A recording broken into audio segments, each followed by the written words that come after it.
Y el tema. El tema también.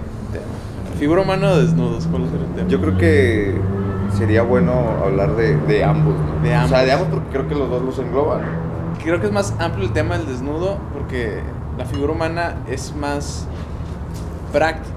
Y cuando se toca el tema del desnudo, ya es otra... O sea, ya es el que lo ve. Entonces ya las interpretaciones... ya hay diferentes interpretaciones. Son distintas. Entonces, Bueno, pues entonces, pues los dos. Sí. ¿por los dos? Sí, sí, ¿no? sí. Hola, ¿cómo están? Mi nombre es Agustín Segundo y pues bienvenidos a este primer episodio que todavía no sabemos cómo se llama. Bueno, mi nombre es Elías Bueno Gómez, yo acompaño aquí a Agustín, también soy estudiante de filosofía y pues, bueno, un poquito aportar estos conocimientos. Bueno, el tema que vamos a tratar en este primer episodio es la figura humana y el desnudo en el arte, ¿verdad? Ajá. ¿Cómo empezamos? ¿Cómo te gustaría empezar? Yo creo que primero que nada tendríamos que hablar de la figura humana como una cuestión estética, o sea, en el sentido de que nosotros como dibujantes, como grabadores, usamos la figura humana para inspirarnos en ciertos momentos y ciertas capacidades que nosotros vemos en nuestra cotidianidad, ¿no? Por ejemplo, la cuestión esta de ver un cuerpo y que te transmita algo y de ese transmitir algo poder plasmarlo al papel.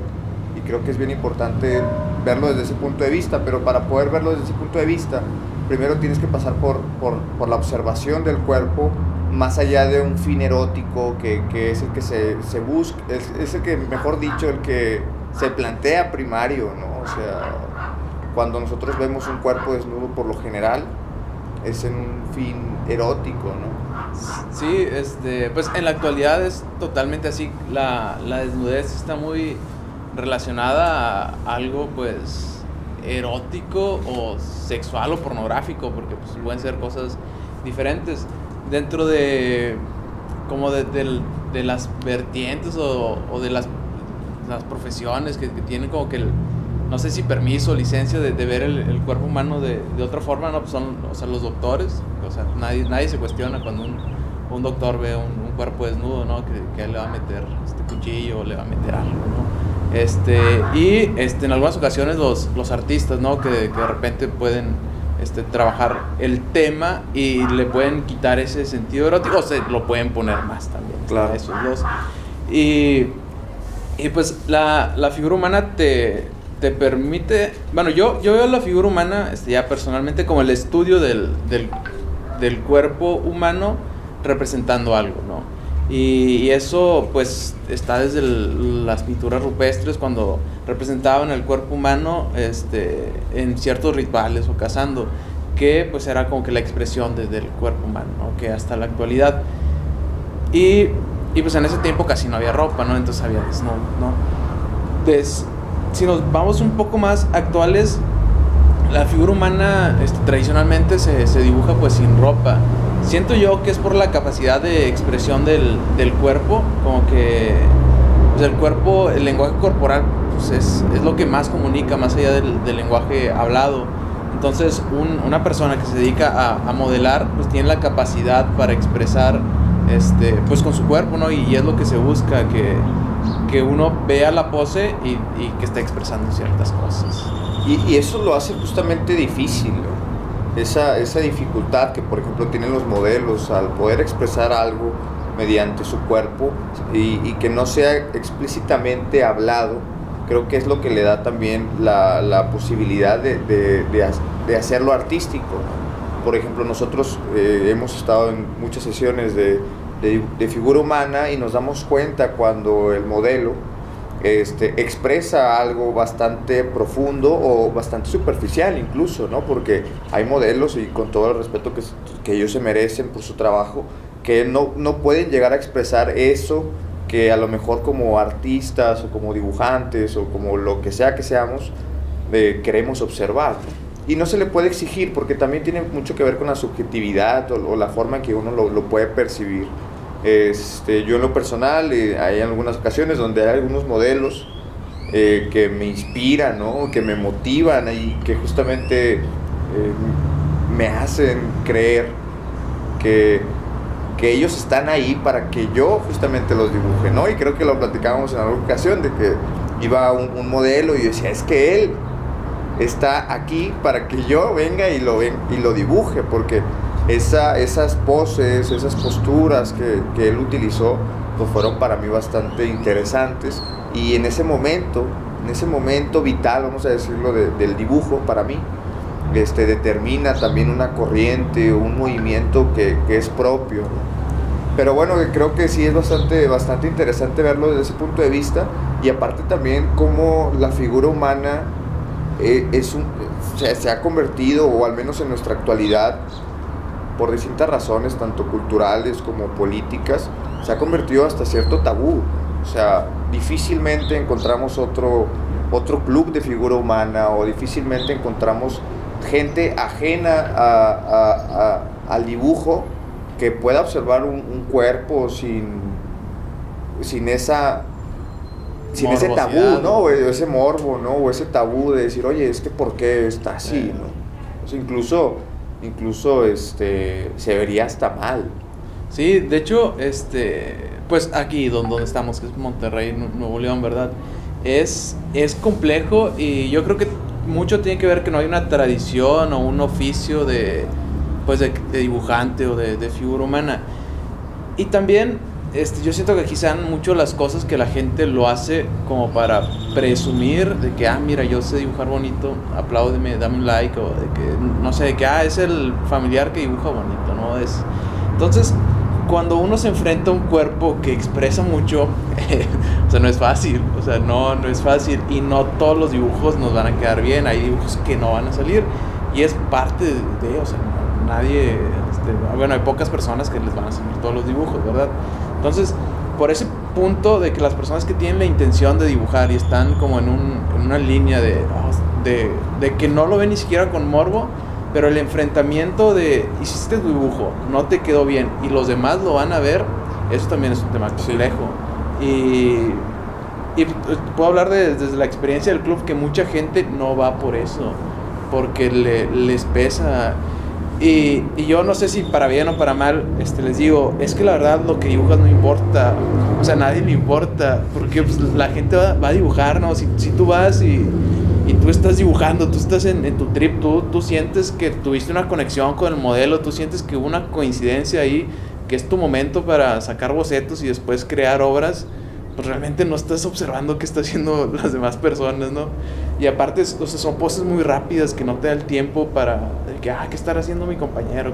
O sea, vas a dibujar, ¿no? Y siento que es un hermetismo, ¿no? Muy, muy individual, pero que o sea, en el momento de dibujar, ya después sí se comparten tips, tú ves los dibujos y todo eso, ¿no?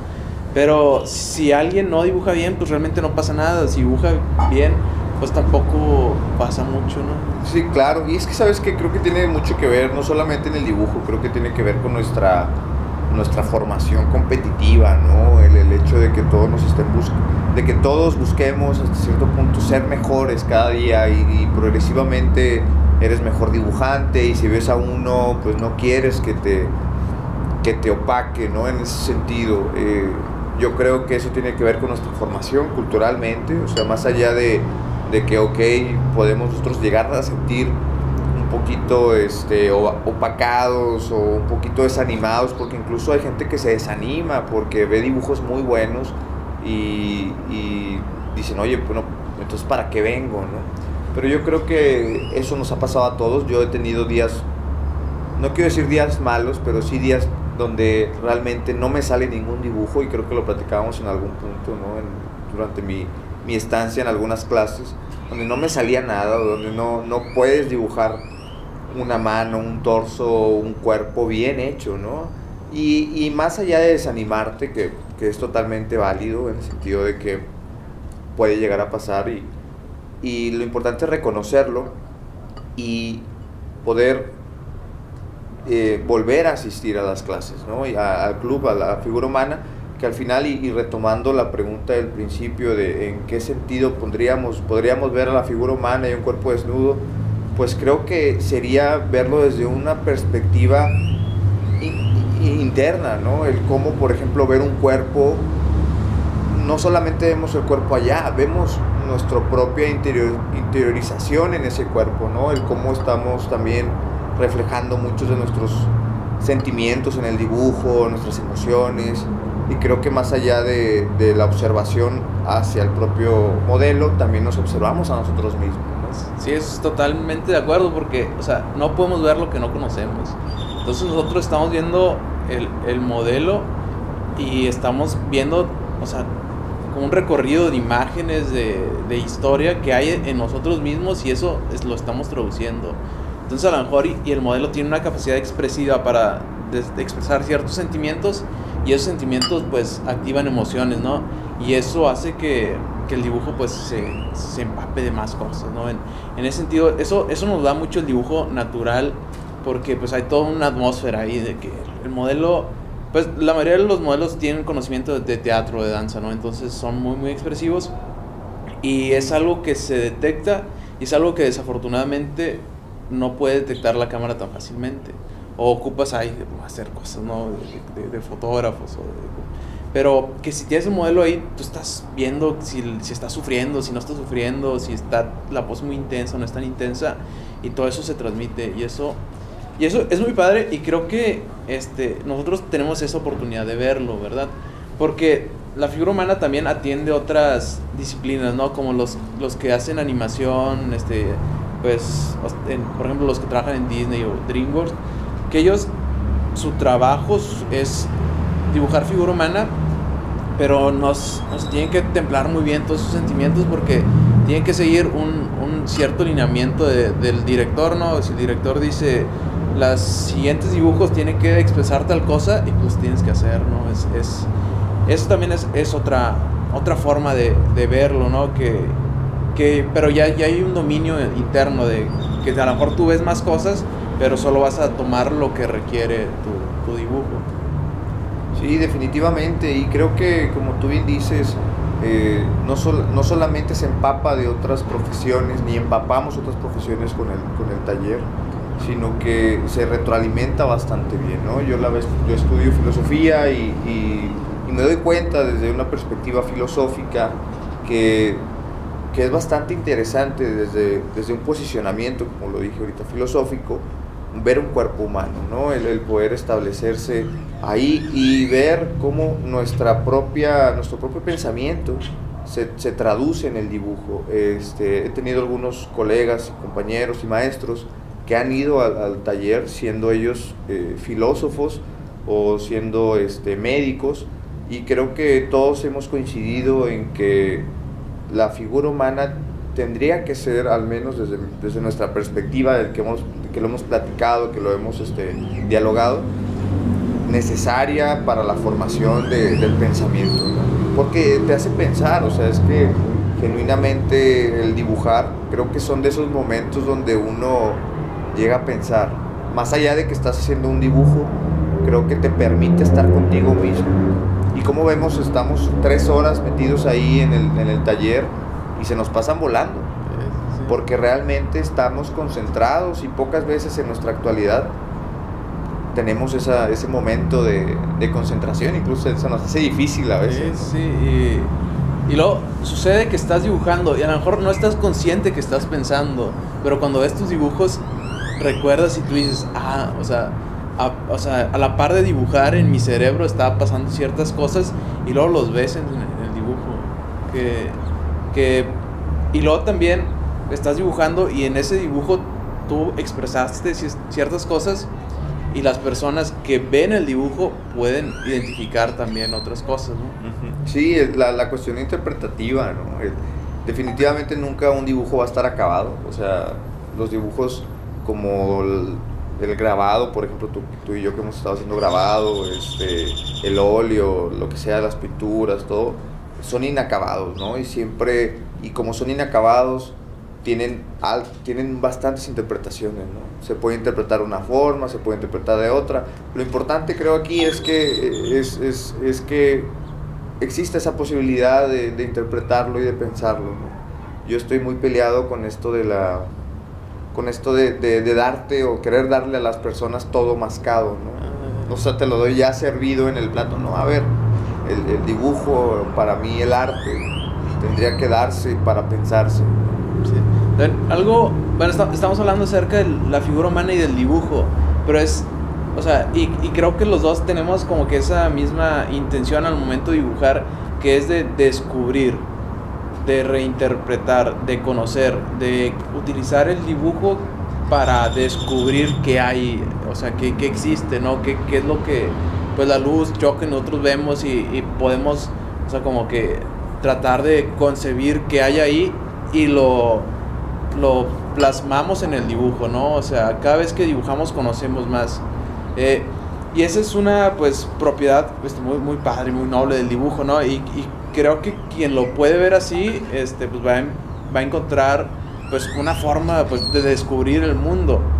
Que también se puede confundir a esta forma que también, o sea, pues es la misma palabra, pero es otra acción, dibujar, pero con otro objetivo, ¿no? Por ejemplo, al ya hacer una obra, que es algo totalmente, o se aproxima de una forma diferente, porque ya tienes una cierta intención, ¿no? Ya tienes que empezar a pensar, por ejemplo, en tonos, en composición, en valores tonales, y ya el dibujo se desprende de esa intención primordial de descubrir, ya es como que otra cosa más de solucionar, ¿no? Entonces, en el dibujo que estuvimos hablando de figura humana va más allá de la forma de descubrir, y cuando ya se desarrolla una obra es ya es otra cosa, ¿no? Diferente, sí. que igual no sé muy bien qué sea, pero sé que es diferente. Yo creo que tiene mucho que ver también con la exigencia que te pueden pedir otro tipo de disciplinas, como por ejemplo el arte, la pintura, el grabado, que ya te piden que soluciones desde un principio, ¿no? Lo platicábamos muchas veces, ¿no? Como por ejemplo te piden que desde el principio puedas definir bien los colores, los matices, las luces, las sombras, ¿no? Pero creo que el dibujo, durante el proceso de dibujo como tal, se va dando, se va cambiando y va dinamizándose entre muchas cosas, muchas opciones, ¿no? Como por ejemplo muchas veces hemos pensado en ciertas sombras y tú las piensas y las visualizas, pero cuando estás ahí dices, a ver, esta sombra tiene que ir por acá, yo quiero que entre la luz por acá, y creo que eso mismo te lo va dando el proceso creativo en ese momento, ¿no? No sé si me expliqué. Sí, es o sea, la toma de decisiones, exacto. Y el que tú con el dibujo o pensando ya en la composición dices, ok, pues a lo mejor y la lógica dice esto, pero yo no quiero que tenga esa lógica, yo me quiero poner esa lógica, ¿no? O yo quiero realizar esto y es válido y es posible y es también otro tipo de lenguaje. Sí, es un tipo de lenguaje que creo que nos falta explorar, no solamente como nosotros, que ya tenemos algunos años en esto, pero creo que explorar como comunidad, como sociedad, creo que se ha dejado de lado. He tenido la oportunidad de platicar con muchas personas y todos, o al menos la mayoría, han coincidido en que en algún momento de su vida han dibujado. Y cuántas veces escuchamos este discurso de, oye, es que no dibujes, ponte a trabajar, o cuando somos pequeños, ¿no? Incluso que tu papá te dice, no, a ver, no dibujes, ponte a hacer la tarea, o ponte a hacer la tarea de matemáticas, o sea, y tú eras bastante bueno, ¿no? O sea, creo que también nos han desanimado a poder tomar el dibujo como lo que es, como un acto creativo y poético en ese sentido, ¿no? Y cuántas personas han dejado el dibujo porque los desanimaron o no los apoyaron, y nosotros lo vemos como dibujantes, que hay poca gente que realmente se dedica al dibujo en Monterrey? Digo, tomando en cuenta consideraciones poblacionales, geográficas, ¿sí me explico? O sea, pues es que es de las, o sea, pues estamos al lado de San Pedro, ¿no? San Pedro es la ciudad más rica de toda Latinoamérica. Y no hay la calidad de artistas para una ciudad como la que estamos. Pues es un tema muy complejo todo eso, ¿no? Porque no sé si la sociedad tenga la culpa o los artistas tengan la culpa. Fíjate que yo creo que más allá de tener la culpa, la responsabilidad. Yo creo que requería la responsabilidad de nuestro sistema educativo, ¿no? Creo que nos han enseñado o nos han educado pensando en trabajo, o sea, pensando en el trabajo.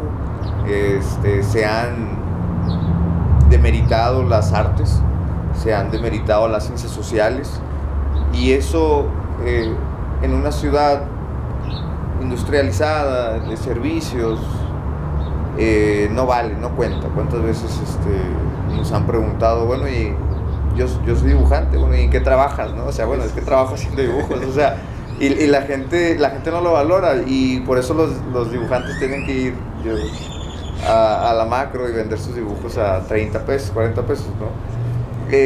Más allá de que el trabajo, bueno, pues yo respeto mucho ese tipo de personas que hacen caricaturas o que hacen retrato en las calles o en los parques. Creo que no se da el lugar propicio para que se desarrollen de una manera más profesional en el dibujo, ¿no? O igual, es que a lo mejor profesional, bueno, no, yo creo, ¿verdad? Más, es que en sí no creo que sea profesional, sino que su dibujo vaya dejando cosas en el dibujo. O sea, que también, por ejemplo, este tipo de personas que van y dibujan caricaturas, pues tienen una síntesis muy, o sea, porque es una síntesis comercial, primero que nada. Entonces, pero es lo que la gente compra. Entonces, si tú ves la historia del dibujo, eso, o sea, no aporta mucho, pero es una forma de estar ahí, ¿no? También otra de las cosas es pues, el tatuaje, ¿no? Hay muchos estudios de tatuaje, hay muchos dibujantes que se deciden por entrar ahí porque pues te gusta dibujar, pero si no te dan, o sea, tienes que comer, ¿no? Entonces dices, pues ¿qué puedo hacer? Y es algo complejo. Antes tocaste el tema de cuando que todos en un punto de la infancia dibujamos. Ajá. Y luego que de repente pasa algo ahí. Yo creo que sucede mucho cuando nos enseñan a escribir. En esa, porque cuando nos enseñan a escribir es una cosa muy dictatorial de las líneas son así, las bolitas son así son. Entonces, pues, no sé, 6 años, 5 años, 7 años, no sé, a esa edad que te digan las líneas deben de ser así y para todo, ¿no? Entonces, como que te programas y tú dices, la línea es muy importante, no me tengo que salir, o sea, hago una línea y es adentro y afuera. No hay, o sea, si está la línea, todo lo que está adentro es adentro y todo lo que está... Y en el dibujo no es así, o sea, la línea no importa si no te sale bien, o sea, no pasa nada. Pero en nuestro cerebro ya está esa estructura de no, tengo que hacer la línea derechita, tengo que hacer esto. Entonces, al momento de que tú vas a dibujar con esas bases, es el infierno, porque, o sea, y luego más figura humana donde no hay líneas rectas, o sea, pues, es una cosa... Sí, claro. Pero fíjate que también tiene mucho que ver con los estereotipos. Por ejemplo, algo que nos ofrece la figura humana es que vemos cuerpos reales, ¿no? O sea, vemos cuerpos reales. Por ejemplo, si tú buscas una figura humana en el internet, pues te va a salir una figura humana de una persona que sea el estereotipo que tiene que ser, ¿no? Que tiene que ser entre comillas. Los cánones que les digo. Sí, o sea, que tiene que ser el canon del dibujo, el canon del cuerpo humano. Y eso es lo que nos ofrece la figura humana, que realmente vemos cuerpos y vemos los cuerpos con sus defectos y sus accidentes, ¿no? Sus defectos y sus accidentes, que eso es definitivamente muy importante para poder dibujar. Ahora, en la cuestión esta de la escritura y el dibujo, pues bueno, estoy totalmente de acuerdo contigo, ¿no? El cómo, por ejemplo, desde pequeños nos dicen, no, si no lo haces bien, te voy a castigar, ¿no? Sí, Entonces, o sea, los sellitos esos de sí, mejora la letra, todas mis libretas tenían esos sellitos. mejora la letra y no lo hace bien. Sí, sí. Y creo que ese tipo de cosas nos van mermando las ganas de seguir dibujando, ¿no? Sí, sí. Yo en lo personal me reencuentro con el dibujo ya en mayor edad, ya estando más grande, y me doy cuenta que es un acto que me hace, al menos a mí en lo personal, ser más libre, porque ya tratando en la medida de lo posible y en la medida de mis propias posibilidades, creo que te permite ir desarrollando tu creatividad y la libertad de poder hacer lo que tú quieras, ¿no?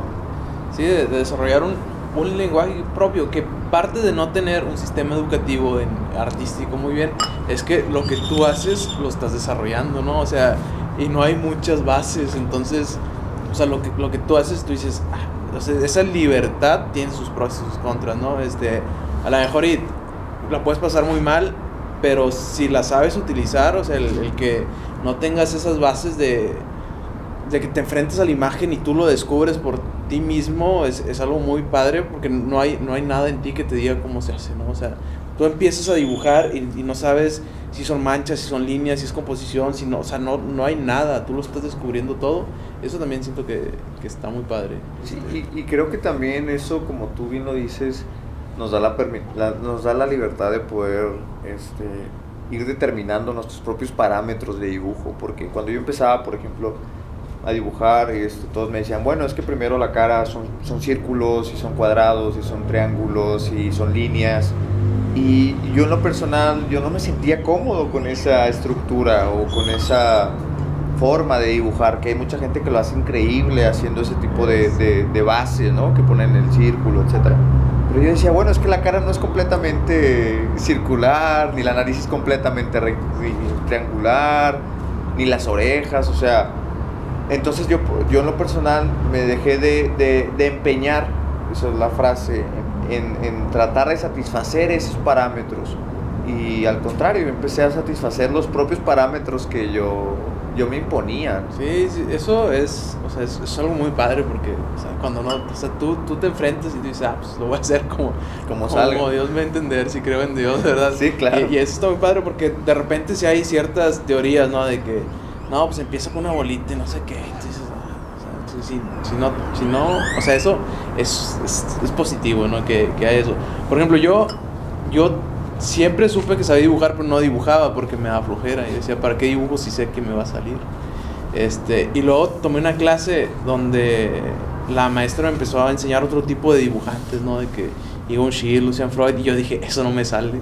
Entonces, o sea, me puse a ver y estudiar, y luego ya vi que iba por otro lado, ¿no? Que no es una cuestión de copiar, sino de saber qué se está sintiendo ahí, ¿no? Entonces eso me llamó mucho la atención, y creo que así aproximo el dibujo, como que lo que me llama más la atención es ahí me quedo, ¿no? Sin una, pues, como esas teorías, ¿no? Sí, y lo importante es también empezar a dibujar. O sea, que definitivamente hay que dibujar, ¿no? Por ejemplo, yo también, cuando empiezo a escribir, te dicen, bueno, es que hay que escribir, ¿no? Más allá de todas las teorías que te das, puedes saber todas, que puedes saber de arte, que puedes saber de dibujo, que puedes saber de filosofía. Lo importante es hacerlo, lo importante del dibujo es dibujar. Sí. Es que no hay otra manera. Yo les diría a todos los que dibujan, a los que nos escuchan acá, pues dibujen todo lo que vean, las plantas, sus mascotas, autorretratos, dibujen como les salga. Y como tú una vez me dijiste también, o sea, hay que aflojar el hombro, ¿no? Hay que aflojar la mano. Sí, porque es que o sea, yo le echo mucho la culpa cuando nos enseñaron a escribir, porque uno está así tenso, bien tenso, de que la línea, no sé qué, y a veces, o sea, cuando me llegan, yo casi no doy consejos, porque digo, ¿quién soy yo para dar un consejo, no? Y siento que cuando das un consejo, la otra persona te tiene que tener mucha fe, porque ¿cómo se lo compruebas? O sea, puede ser entonces yo casi no doy, pero ya cuando veo así, que le digo, no, pues, o sea, haz de cuenta que mueve el hombro, ¿no? O dibuja con otra mano. Sí. Entonces, porque ya es una cuestión de bloqueo mental, que es que si es una memoria muscular donde estás tu cerebro te está diciendo, oye, no está bien, que estás saliéndote las líneas, no está bien, o sea, tu cerebro ya está programado para eso. Entonces tienes que generar otros caminos en tu cerebro. Y eso, pues tienes que empezar otra vez desde el inicio. Y una forma muy fácil es, pues, empezar de otra forma totalmente diferente a la que estás acostumbrado, ¿no? Y fíjate que yo creo que esa técnica de hacerlo con la otra mano, bueno, al menos en mi caso, la mano izquierda, es bastante buena porque tú estás viendo realmente cómo está actuando tu brazo, no te responde. O sea, algo quieres hacer, una línea, y cuando la haces totalmente distinta como la harías con la mano derecha, ¿no? Bueno, que en mi caso, ¿no? Pero creo que yo creo que es un consejo bastante bueno. Yo en lo personal lo hice con Agustín cuando estuvimos empezando. Me dijo, con la mano izquierda, y hice con la mano izquierda sin fin de garabatos, sin fin de malos círculos entre comillas. Pero que me gustó bastante ese ejercicio, porque creo que me fortaleció en el sentido de poder decir, bueno, es lo que me gusta, y creo que de esa manera puedo ir aflojando un poquito mis miedos, ¿no? También. Y descubres cosas, o sea, porque hay muchos accidentes, y en esos accidentes, o sea, reconoces nuevas posibilidades, ¿no? Que ya después puedes replicar con otra mano. Sí, y fíjate que una de las cosas que yo he reconocido mucho en mis dibujos, y que al menos en lo personal, estos últimos dibujos que hago, lo veo muy seguido, es que los míos son muy sucios, ¿no? Son dibujos muy sucios que en un principio yo decía, bueno, ¿por qué dibujo tan suciamente? En el sentido de que los mancho, ¿no? De que estoy con las manos y estoy todo lleno de lápiz y de carboncillo y tinta, etcétera, etcétera.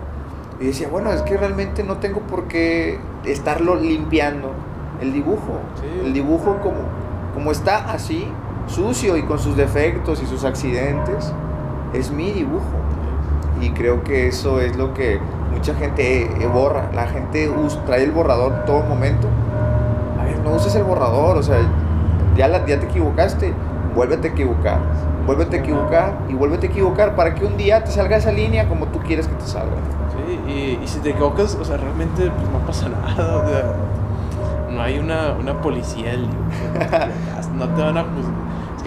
Es que dentro de las cuestiones que tiene la ciudad, que no le da importancia a la cosa artística y cultural, es eso, que tú puedes hacer lo que sea y nadie te va a prohibir hacer eso, ¿verdad? A lo mejor y nadie va, pero nadie te lo va a prohibir. Es que también tiene que ver con, yo creo que mucho que ver con esa necesidad de recibir likes, ¿no? De esa necesidad de que es que quiero que todos me aprueben el dibujo, quiero que todos que el dibujo sea acorde a como todos quieren que sea el dibujo.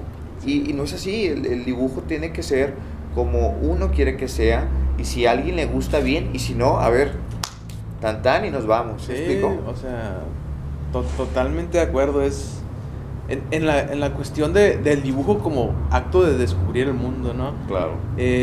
A lo mejor una persona, ya que sus fuentes de ingreso, pues se tiene que adaptar a lo que le piden. A lo que le piden, ¿no? Eso es, pues, yo creo que ese sería un tema bastante interesante platicarlo, porque a ver hasta qué punto uno puede llegar a venderse, ¿no? O sea, venderse en el sentido de que ya no dibuja para uno mismo, sino que dibuja para los demás. Y ahí es cuando, por ejemplo, creo que el arte decae. Sí, ¿no? sí. Y ya hay tantos casos, ¿no? O sea, donde no solo te vendes, ¿no? Descubres que la gente siempre consume lo mismo, entonces siempre tienes que estar haciendo lo mismo. A mí me preocupa mucho ese tema, ¿no? Porque de cierta forma tienes que existir, ¿no? Y ahorita, afortunadamente, pues puedes ser esclavo del algoritmo, ¿no? Claro. Antes tenías que adaptarte a las galerías, ¿no? O a los mecenazgos, a los mecenazgos, sí, a una persona que pues ahora dio sus intenciones, ¿verdad? Y ahorita pues el algoritmo pues te quita tiempo, no te denigra tanto, o te haces otra cuenta ya, ¿no? Pero ves las cuentas famosas, ¿no? En el Instagram, en el Twitter, y te das cuenta que siguen un mismo patrón y es replicable, o sea, porque si tú ves al que tiene, no sé, 1 millón de views, y luego ves como, no sé, unas 20 o 30 cuentas que lo replican y tienen 250, y Y luego ves unas 50 cuentas que replican ese que replican y tienen, no sé, 50,000 seguidores. Y así se ve y está en todo, no solo en el dibujo, de que en temas como cocina, como carros, como todo, o sea, y pues al final es el algoritmo, ¿no? Que pues así funcionan las cosas. Y luego, o sea, ¿qué tanto uno se tiene que adaptar a eso o qué tanto, o sea, pues también creo que tiene mucho que ver que eso puede ser como un trabajo comercial, ¿no? Y no dejar esta acción de dibujar, ¿no? A lo mejor y tratarlos de forma independiente y tratar de que nunca se junten ahí esta parte corrompible de tener la necesidad de comer, ¿no? Porque es eso, ¿no? Sí. Pero bueno, yo creo que son temas que vamos a tener que ir planteando, ¿no? Y sobre todo debatiendo y platicándolo aquí con los que nos acompañan, nos escuchan, nos ven, a ver si nos ve alguien. Y también si tienen algún comentario que lo pongan en los comentarios. En las redes, sí, claro, y pues lo vamos platicando. Digo, ahorita ya se nos está acabando la luz. ¿Qué horas son las 7? Pero ya nos tenemos que ir a... El nombre del... El nombre, pues bueno, el nombre, a ver. Como...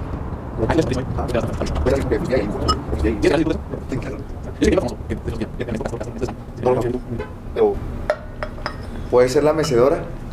La mecedora me agrada. La mecedora, ¿no? La mecedora